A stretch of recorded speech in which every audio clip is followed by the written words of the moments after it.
అదరగొట్టే కారం రంగు రుచి ఆచి కారం పొడి. ఎమ్మెల్యే అరవ శ్రీధర్ వ్యవహారం తెర మీదకి వచ్చిన నేపథ్యంలో ఇప్పుడు అలా కాదండి, కొన్ని అక్రమ సంబంధాలు, వివాహేతర సంబంధాలు,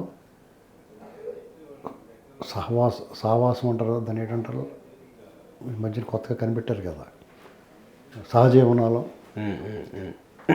వీటి విషయంలో ఆ పర్స్పెక్టివ్స్ వేరేగా ఉంటాయండి. తప్పు ఒప్పులు ఎంచడానికి మనం ఎవరు, వాళ్ళిద్దరి మధ్య ఏం జరిగిందో అసలు ఎవరు తెలుసు. నిజంగా ఆవిడ బాధితురాలు అయితే డెఫినెట్గా మనందరం కాపాడాలి, ప్రజలతో సహా అందరం మద్దతు ఇవ్వాలి, చట్టాలు ఆవిడని కాపాడాలి. ఆవిడ చట్టాన్ని ఆశ్రయించిందా? మీడియాని ఆశ్రయించింది. మీడియా వినోదం పంచుతూ తప్ప, ప్రజలకు తెలియజేస్తుంది తప్ప, మీడియా తీర్పు ఇవ్వలేదండి. తీర్పు ఇవ్వగలదా? మీడియా తీర్పు ఇస్తా తెలియజేస్తుంది, ప్రజలకు అవేర్ చేస్తుంది, తెలియజేస్తుంది. మీకు నాకు అయ్యో పాపం అనుకుంటాం, ఏం చేయగలం మనం?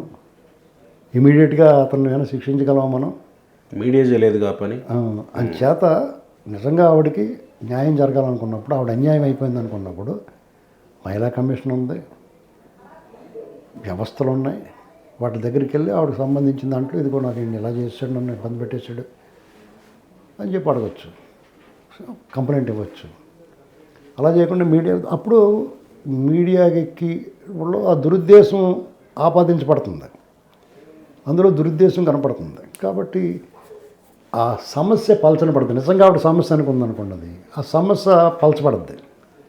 ఇరువైపుల వాదనలు ఉంటాయి, రకరకాలుగా వెళ్ళిపోతాయి ఈ వాదనలు. అవునండి, పర్సనల్ మనకెందుకు అన్న లెక్కలో కూడా వెళ్తుంది.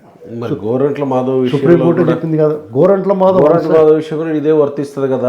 అదే మరి ఖచ్చితంగా వన్ సైడ్ అది ఏకంగా అందరికీ చూపించాడు అతను,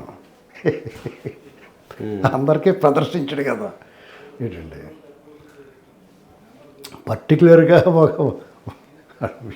ఎవరికి వాళ్ళు విశ్వజనీయం, వాళ్ళు మానవులు అంతా అందరికీ చేస్తారండి. వీళ్ళిద్దరు వ్యవహారం ఇది.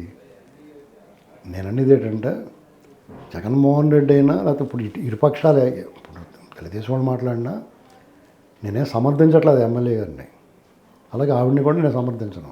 అసలు అది మాట్లాడకూడదు అనుకున్నాను నేను. ఇప్పుడు అది తప్పు ఒప్పులంచడానికి మనం ఎవరు ఉండదు. బాధితురాలని ఆవిడ అంటుంది, నేను బాధితుడిని అని ఇతను అంటున్నాడు.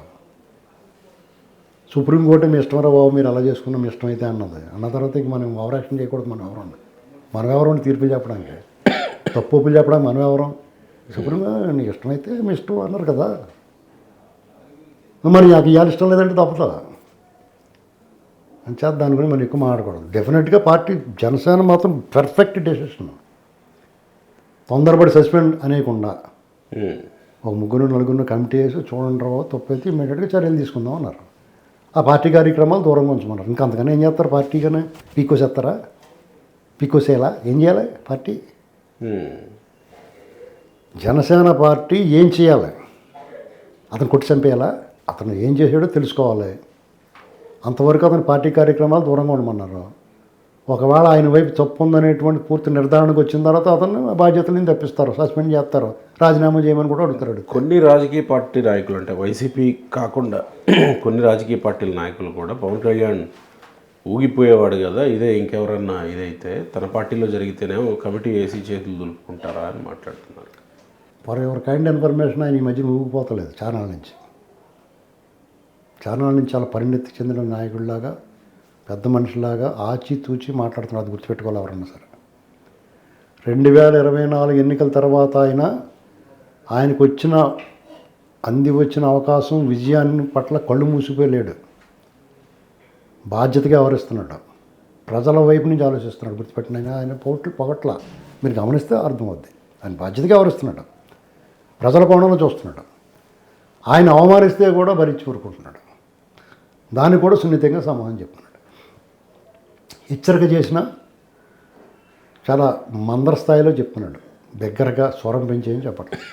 గమనించండి మీరు. అది చంద్రబాబు నాయుడు గారు వాళ్ళ సావాసం, వాళ్ళిద్దరూ ఏమైనా అనుకుని ఉంటారు, మన పని మనం చేసుకెళ్దాం, అనవసరంగా వివాదాల్లోకి వెళ్ళొద్దు, ఎవరిని దూషించొద్దు, తోలనాడవద్దు, మన పని ద్వారానే మన సత్తా చూపిద్దాం అనుకుని ఉండొచ్చు వాళ్ళు. ఇప్పుడు అనవసరంగా జగన్మోహన్ రెడ్డి వచ్చిందని మీ పీక్కు వేస్తానంటే అది అప్పుడు వినటానికి అక్కడ కార్యకర్తలకి తప్పట్లు కొడతారు. తర్వాత వాళ్ళ ఇంట్లో వాళ్ళే తిడతారు కదా, బుద్ధులే తిడతారు కదా, వాళ్ళు కూడా వెళ్తే తలకాయలే కోసేస్తానంటున్నారు, అవతల ఊరుకుంటారా బియ్యి కూడా కోసేస్తారు కదా అంటారు.